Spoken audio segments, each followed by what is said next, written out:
India కూటమి manifesto ముస్లిం league మేనిఫెస్టోలో ఉంది. బుజ్జగింపు రాజకీయాల కోసమే తీసుకొచ్చారు మోదీ. ఆర్టికల్ 370 పై ఖర్గే కామెంట్లను ఖండిస్తున్నాం.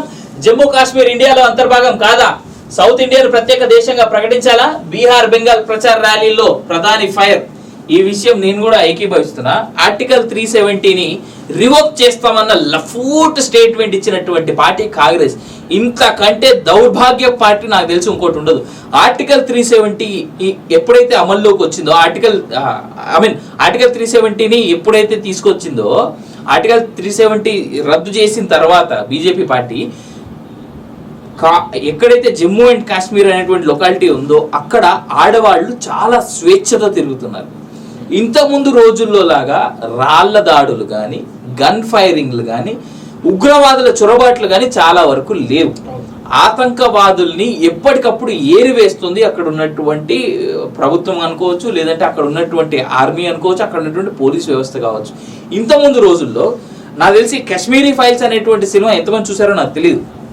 చూడకపోతే ఒకప్పుడు ఆర్టికల్ 370 రద్దుకు ముందు ఏ విధంగా ఉండేదో మీకు తెలుస్తుంది.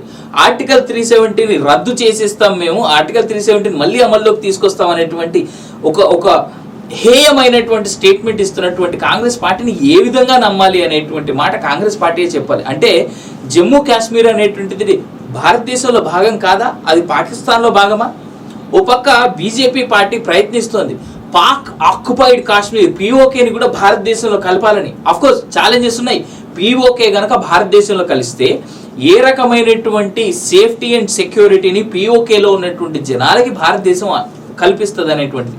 రెండోది ఏంటంటే పీఓకేలో ఉన్నటువంటి టెర్రరిస్టులని ఏ రకంగా న్యూట్రలైజ్ చేస్తారనేటువంటిది. మూడోది ఏంటంటే డెవలప్మెంట్ ప్రామిసెస్ ఏ రకంగా అందిస్తారు పీఓకేకి. పీఓకే గనక ఇండియాలో కలిస్తే, of course PoK is a Pak occupied Kashmir అనేటువంటి మాట మనకు ఉన్నప్పటికీ కూడా పీఓకే భారతదేశంలో కలిస్తే ఉద్యోగ కల్పన ఏ విధంగా ఉంటుంది, డెవలప్మెంట్ ఏ విధంగా ఉంటుంది, ఉన్నటువంటి టెర్రరిస్టులను ఏ విధంగా న్యూట్రలైజ్ చేస్తారు, వాళ్ళకి ఎడ్యుకేషన్ ఏ విధంగా కల్పిస్తారు, సేఫ్టీ అండ్ సెక్యూరిటీ ఏ విధంగా కల్పిస్తారు అనేటువంటి అంశాల మీద చర్చ బలంగా జరగాలి. కానీ పీఓకేని కూడా భారతదేశంలో కలిపేయడం అనేటువంటి ఆలోచన కానీ అంశం కానీ చాలా మంచిది. ఇంత అగ్రెసివ్గా బీజేపీ ఆలోచిస్తుంటే మేము ఆర్టికల్ 370ని మళ్ళీ తీసేస్తాము, ఆర్టికల్ 370 రద్దు చేసేసి మళ్ళీ హ్యాపీగా మేము మీకు ఆర్టికల్ 370 ఇచ్చేస్తాము, అది భారతదేశంలో భాగం కాదు అనేటువంటి స్టేట్మెంట్స్ ఏదైతే కాంగ్రెస్ పార్టీ ఇస్తుందో, రాహుల్ గాంధీ లాంటి అత్యంత తెలివైనటువంటి నాయకుడు ఎందుకు దీని మీద స్టేట్మెంట్ ప్రాపర్గా వేయలేకపోతున్నాడు అనేటువంటి తెలుసుకోవాల్సినటువంటి అంశం. చాలా చర్చగా మారిపోతుంది.